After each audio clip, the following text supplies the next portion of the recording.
გამარჯობა და ყველას ისე მოგესალმებით. დღეს ხუთშაბათია, ხუთშაბათობით ჩვენ ახალ ეპიზოდებს გვთავაზობთ ჩვენს YouTube არხზე. დიდი მადლობა რომ გამოიწერილი გაქვთ ჩვენი არხი. თუ არ გაქვთ ჯერ გამოწერილი, გთხოვთ ყველას რომ გამოიწეროთ, რადგან თქვენს რეაქციაზე, თქვენს ინტერესზე არის დამოკიდებული ჩვენი არსებობა და საერთოდ ამ YouTube არხის არსებობა. ყოველ ხუთშაბათს გვპირდებით ახალი წიგნების წარდგენას ან ახალ ნამდვილ ამბებს ჩვენი წარსულიდან, ჩვენი ისტორიიდან, თუმცა დღეს გვინდა გავიხსენოთ თვითონ საქართველოს ამბავი, ანუ საქართველოს როგორც გაერთიანებული ქართული სახელმწიფოს ამბავი და ისტორია, რომელიც ჩემი ღრმარწმენით არის არა მხოლოდ მოსასმენად მნიშვნელოვანი, არამედ მნიშვნელოვანი იმ მხრივაც, რომ ჩემი სუბიექტური აზრით ეს არის გასაღები ერთგვარი, როგორც მერაბ კოსტავა იტყოდა აფხაზების გულებისკენ, იმიტომ რომ ქართული სახელმწიფოს ერთიანი გაერთიანებული ქართული სახელმწიფოს ისტორია პირდაპირ უკავშირდება აფხაზეთს და აფხაზებს და ეს ამბავი დაიწყო მე-10 საუკუნეში, გაცილებით ადრე დაიწყო გაერთიანებული ქართული სახელმწიფოს შექმნის მცდელობები, იმიტომ რომ მიუხედავად იმისა, რომ მიდრეკილებები ქართველებს სხვადასხვა ეპოქაში სხვადასხვა ძალით და ენერგიით ჰქონდა იზოლაციისკენ, სეპარატიზმისკენ, ფეოდალური ანკლავების შექმნისკენ, კონკრეტული ციხესიმაგრეში გამაგრებისკენაც კი, მაგრამ უფრო გონიერი და ჭკვიანი ადამიანები ხვდებოდნენ, რომ გაერთიანების შემთხვევაში უფრო მეტი იყო შანსი ძლიერი სახელმწიფოს შექმნისა, ძლიერი თანაარსებობის და ნაკლები იყო შანსი, რომ საერთო მტრის თავდასხმის შემთხვევაში გადარჩენილი ყავით და შეგვენარჩუნებინა, რაც უკვე გქონდა. ამიტომ ჩვენს ისტორიას ახასიათებს, რა თქმა უნდა, ეს განცალკევება, ახასიათებს დაგსაქსულობა, ახასიათებს გააყოფა, შინაომები, შიდა შუღლი და ასე შემდეგ, მაგრამ ასევე ახასიათებს მიდრეკილება და იდეები ერთიანი სივრცის შექმნისაკენ, ერთიანი ქართული სახელმწიფოს შექმნის მიმართულებით და ეს კიდევ არსებობდა ჯერ კიდევ ჩვენ წელთაღრიცხვამდე მე-3 საუკუნეში, როცა ფარნავაზ მეფემ შესთავაზა თხოვა უпростоრად დასავლეთ საქართველოს, ანუ პროტოქართულ სახელმწიფო კოლხეთის მეფე ქუჯის დახმარება რომელების წინააღმდეგ და სხვა შორის ეს დახმარება, ეს ნაბიჯები, რომელიც ჯერ კიდევ ჩვენს წელთაღრიცხვამდე მე-3 საუკუნეში გადადგეს ორი ქართული პროტოსახელმწიფოს კოლხეთისა და იბერიის ლიდერებმა, მეფეებმა მათ სხვადასხვა პერიოდში სხვადასხვა წყაროების მიხედვით სხვადასხვა ტიტულებით მოიხსენებენ, მაგრამ მმართველები ნამდვილად იყვნენ. ეს გადადგმული ნაბიჯი არ არის შემთხვევითი, ანუ ეს არის სწორედ გააზრებული, გაცნობილებული ნაბიჯი, რომ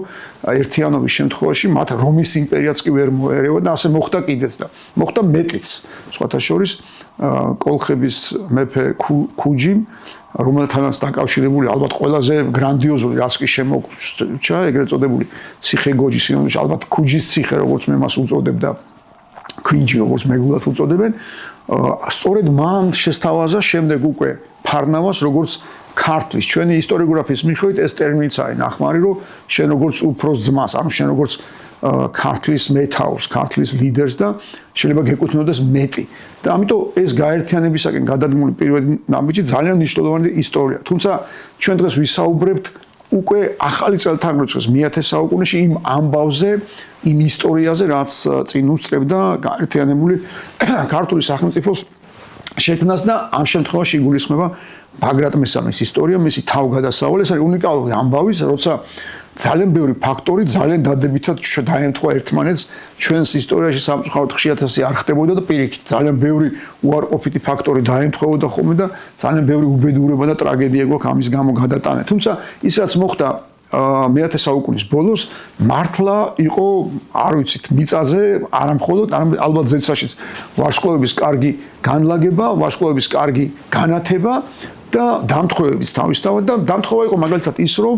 ამ პერიოდისათვის რამდენიმე სამეფო და სამთავრო არსებობდა იმ ტერიტორიაზე, რომელსაც ჩვენ მე შემდეგ გაერთიანებულ საქართველოს უწოდებით, ქართულ მთავარ სახელმწიფოს, იმ ოქროს ხანას, რომელსაც 10 წლის წერტილი აქვს დავით აღმაშენებლიდან და თავრამეფის ჩათვლით, მაგრამ ამის შემოქმედი მთავარი მაინც იყო ბაგრატ მესამე, ახალგაზრდა ადამიანი, რომელსაც სრულიად უასაკო პერიოდში მოუწია ჯერ კიდევ ესე დიდ ასპარეზზე გამოსვლა. მოხდა ისე, რომ ის მამით იყო გურგენ მეფის, ტაუელი მეფის ბაგრატიონების ჩამომავალი, მისი შვილი გურგენ მეფის შვილი, დედით იყო აფხაზი დედამისის ძმა, ანუ ბიძამისი თეოდოსი იყო აფხაზეთის მეფე, აფხაზეთის მმართველი და უსინათლო ასე არის ჩვენს ისტორიოგრაფიაში, რომელსაც არ ყავდა შვილი. ანუ გაგვიმართლა იმ ხრივ, რომ მამით იყო, ესე იგი ტაოელი, ანუ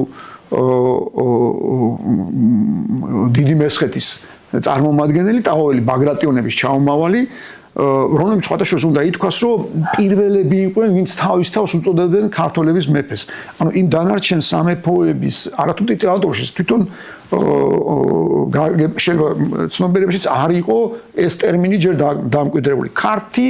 და ქართლი რა თქმა უნდა არსებობდა, წყაროებში ეს ხშირია, ქართლის ერისთავები ჯერ კიდევ როდის ყავდა, მაგრამ ქართველთა მეფეს თავის თავს უწოდებდნენ მხოლოდ ტაოელი და კლარჯელი ტაო-კლარჯეთის ბაგრატიონები. იცით რომ ეს დინასტიაც ასევე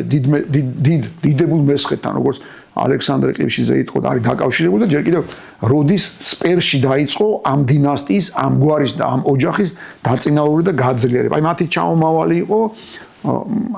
აშოტის ერთის მხრივ კურაპალატის ბაგრატ მესამე. შემდგომში გაერთიანებული საქართველოს მეფე ბაგრატ მესამე. დედით აფხაზი გავიმეორებ, მამით ქართველი ბაგრატიონი და ისე მოხდა რომ სხვათა შორის ამ დროს ტაო-კლარჯეთში ორი დინასტია იყო.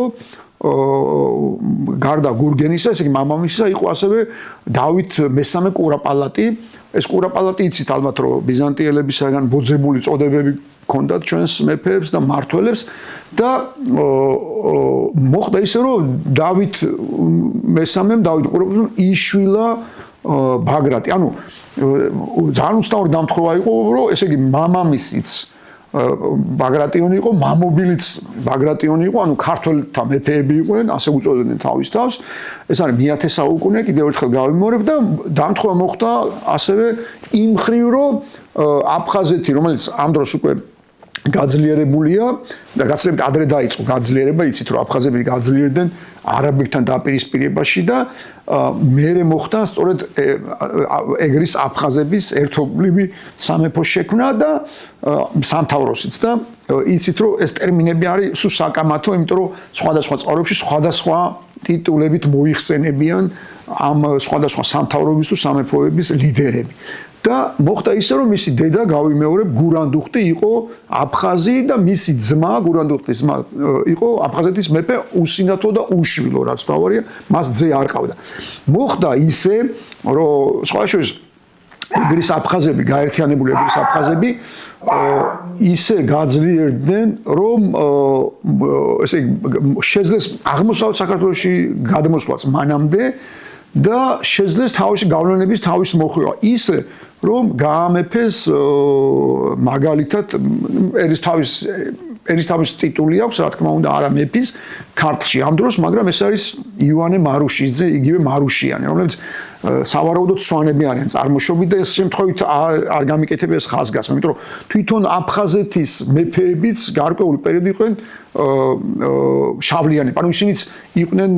სვანები. ანუ ეს აფხაზეთის მეფობა არ ნიშნავდა საკუთრივ ეთნიურ აფხაზობას, იმიტომ რომ შეიძლება ბერძნებიც იყვნენ სხვათა შორის სვანებიც და ასე შემდეგ. ნუ ამ შემთხვევაში ეს მარუშიანების დინასტია არის გაძლიერებული სვანური დინასტია, რომელიც ქართლში ისე მომძლავრდა, რომ ქართლის მმართველები აღმოჩნდნენ. ივანე ზოგ წყაროში მარუშიძე წერია, მაგრამ მარუშიანი უფრო ხშირად და ცენტრი ჰქონდათ მაშინ უფლისციხეში. უფლისციხე იყო იბერიის, ანუ ქართლის დედაქალაქი და ეს მას გაუჩნდა სხვა შორის მისი დამსახურება, ანუ ამ მმართველის, ამ ივანე მარუშიძის, ანუ მარუშიანის იდეა იყო, რომ გაერთიანებული საქართველოს შეექმნათ. ანუ გაერთიანებული იყო ეს სამთავროები და სამეფოები ერთიანი ცენტრალიზებული სახელმწიფოს ქვეშ და ეს იდეა გაუზიარა დავით კურაპალატს, რომელიც ძალიან დიდი ავტორიტეტი იყო მაშინდელ საქართველოში. ნუ გავიმეორებ, ეს ტერმინი არ იხმარებოდა ასეჯერ ესა საქართველო, მაგრამ ესე იგი რაც ვინც თავის თავს უწოდებდა ქართველების მეფეებს, ესენი იყვნენ სწორედ ბაგრატიანები, ტაოელი ბაგრატიანები და მათ შორის დავით კურაპალატი, დავით მესამე იყო ყველაზე დიდი ავტორიტეტი, სწორედ მას მიმართა და შესთავაზა, რომ აი თქვენი შვილობილი, ესე იგი გურგენ მეფის შვილი თუ თანახმა იქნებოდა დავითი, გაემეფებინა ქართლში და თვითონ თმობდა თავზე უცნაური ამბავია, მაგრამ ნამდვილი ამბავია, ჩვენ ნამდვილ ამბებს ყვებით, რომ ივანე მარუშიანმა ამ სავარაუდოდ წარმოშობით სვანმა ადამიანმა დათმო თავისი ტახტი, დაუთმო ამ იდეას, ერთიანი ძლიერი ქართული სახელმწიფო შექმნის იდეას. ეს რა თქმა უნდა არ იყო ადვილი, გასაგებია რომ რაღაც ფაქტორები დაემთხვა, მაგრამ ამას მოყვა მაშინვე წინააღმდეგობა, სხვათა შორის კახელებისგან მაგალითად. არა მხოლოდ კახელებისგან, იმიტომ რომ ამ პერიოდში კახეთის მმართველი კვირიკე მეფის ტიტულს არ ატარებდა ერქვა ქორეკ ეპისკოპოსი, ანუ სასულიერო საერო ძალაუფლება იყო გაერთიანებული, მაშინვე თავს დაესწრა უფლისი სხვათა შორის დაატყვევა დედამისთან ერთად, იმიტომ რომ დედამისთან იყო ჩამოსული ბაგრატ მესამე, დედამისთან იყო ჩამოსული უფლის ციხეში, დაატყვევა და შემდეგ დავით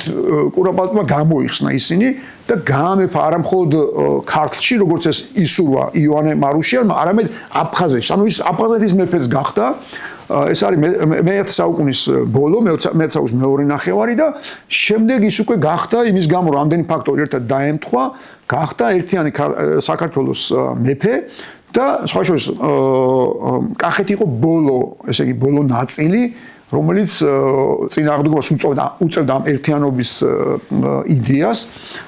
ბევრი ფაქტორის გამო და არა მხოლოდ იმიტომ რომ კახელები ჯიუტი ხალხი გონია და ესე იგი 1010 წელს, ანუ უკვე მე-10 საუკუნის დასაწყისში მოხდა კახეთის და ჰერეთის შემომტკიცებაც და ასე გახდა ბაგრატ მესამე მეფე აფხაზთა და ქართველთა რანთა და გახდა და ვისაც უნდა ხავს ეს ჩამონათვალე ის გრძელია საკმაოდ, იმიტომ რომ მოიცავდა ბევრ მიწას, ბევრ ტერიტორიას და ამათი ერთიანობა იყო ის იდეა, რომელიც გაუჩნდა იოანე მარუშიანს და ასე შეიქმნა ქართული სახელმწიფო. რა თქმა უნდა, მოსაყოლად ეს გაცილებით ადვილია, მოსასმენად ადვილია, მაგრამ ძნელია წარმოიდგინოთ კიდევ რამდენი სიზნელე ქონდა ამას და სხვა შორის ძალიან საინტერესო დეტალია, რომ ბაგრატის ტაძარი, რომელიც ამდენხანს იყო დაანგრეული და დაინგრა 1770 წელს ჯერ კიდევ და სხვა შორის ამის ისტორიასაც ალბათ იმედია მოუყვები სინამდვილეში როგორ დაინგრა ბაგრატის ტაძარი, ვინ დაანგრია და ბაგრატის აღდგენა ტაძრის მოხდა სულ რამდენიმე წლის წინ, აგერ ჩვენს ეპოქაში და რო დაუკვირდეთ, ბაგრატის ტაძარი იყო ერთადერთი ტაძარი, რომელსაც წმინდანის სახელი არ ერქვა. ნუ ოფიციალურად გასაგებია რომ წმინდანის სახელი ერქვა, მაგრამ ჩვენთვის ის ამდენი ასეული წლის მანძილზე იყო ბაგრატის ტაძარი. ბაგრატს ასე უწოდებდით მაშინაც, ასე უწოდებდით ახლაც. ბაგრატი გარდაიცვალა 1014 წელს, სხვათა შორის ეს არის ის წელი, როცა აკურთხეს ნიკორ წმინდანს მისი დამსახურება, ეს შედევრი ჩვენი არქიტექტურის და ასევე ბედიის მონასტერი, სხვათა შორის სადაც დაკრძალულია თვითონ ბაგრატ მესამე და ესე იგი ამ ტაძარს ჩვენ უწოდებთ ბაგრატის სახელს და აი რო დავაკვირდეთ ძალიან საინტერესოა რომ ყველა ტაძრის განსხვავებით ესე იგი ერთ-ერთი ტაძარი იყო რომელსაც მეფის სახელი ერქვა თან არა წმინდანის ბაგრატ მესამე წმინდანად შერაცხა ქართულმა ეკლესიამ და ჩვენმა სინოდმა სულ ახლახანს, აი სულ რამდენიმე წლის წინ და რატო? იმიტომ რომ მათაც ჩვენ რა თვითონ რა წერია ჩვენს ისტორიოგრაფიაში, ჩვენი ისტორიოგრაფიის თავარი წყარო არის ქართლის ცხოვრება, რომელიც მემატიანეთა, ჟამთააღმწერელთა ტექსტების ერთობლიობა. იქ გარკვევით წერია, რომ ამ ბედნიერ და კარგ დამთხოვების გარდა იყო წინააღმდეგობა და იყო ცუდად გასახსნელი ამბებიც, რის გამოც თავს იკავებდა ქართული ეკლესია ძალიან დიდხანს. თითქმის 10 საუკუნე გავიდა სანამ მას წმინდანად შერაცხავდნენ. აი ახლა ხანს მოხდა, სულ რამდენიმე წლის წინ ბაგრატ მესამე შერაცხეს წმინდანად. რატო? იმიტომ რომ მაგალითად მისი გამეფების და საერთოდ ამ ქართული ერთიანი სახელმწიფოს იდეის წინააღმდეგი სხვაებიც იყო და მათ შორის მისი ნათესავები ბიძაშვილებად ეკუთვნოდნენ, მაგალითად კლარჯელი ბაგრატიონები, რომლებიც მან მოტყუებით დაპატიჟა ფანასკერტში დაატყვევა, მე გადაიყვანა, ესე იგი ჩვენი წყაროების მიხედვით თმოგში, ეს თმოგვი, ვისაც არ უნახავს, ძალიან მინდა ნახოს საოცარი ქალაქ სახელმწიფო, რომელიც ახლა ნანგრევების სახით არის დარჩენილი, მაგრამ ნანგრევებიც კი ისეთი მომუსხველია, ისეთი გრანდიოზულია და ისეთი შთამბეჭდავია, რომ შეიძლება იდგე და პირდაღებული უყურო მტკვრის პირას და ეს ამ თმოგში გარდაიცვალნენ ისინი. იქ ახლა დეტალები არ წერია, მაგრამ პატიმრობაში გარდაცვლილი ნებისმიერი ადამიანზე პასუხისმგებელი არის ის, ვინც მათ აპატიმრებს, ხელისუფლება მარტივად რო თქვა, თან იყვნენ უახლოესი ნათესავი.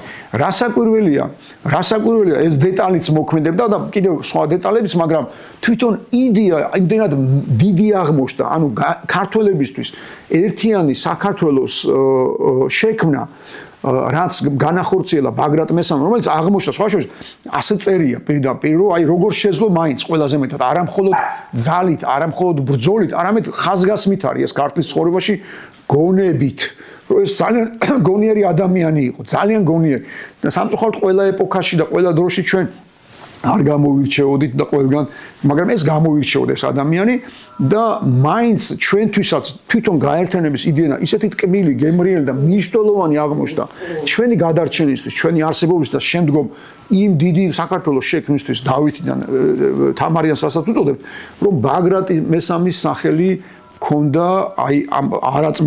წმინდანის სახელი და ასე მოიხსენებით ამ ტაძარს 10 საუკუნის დაგვიანებით კი გავიმეორებ შეერაცხეს წმინდანად და ეს არის დიდი მეფე სამწუხაროდ მის საფლავთან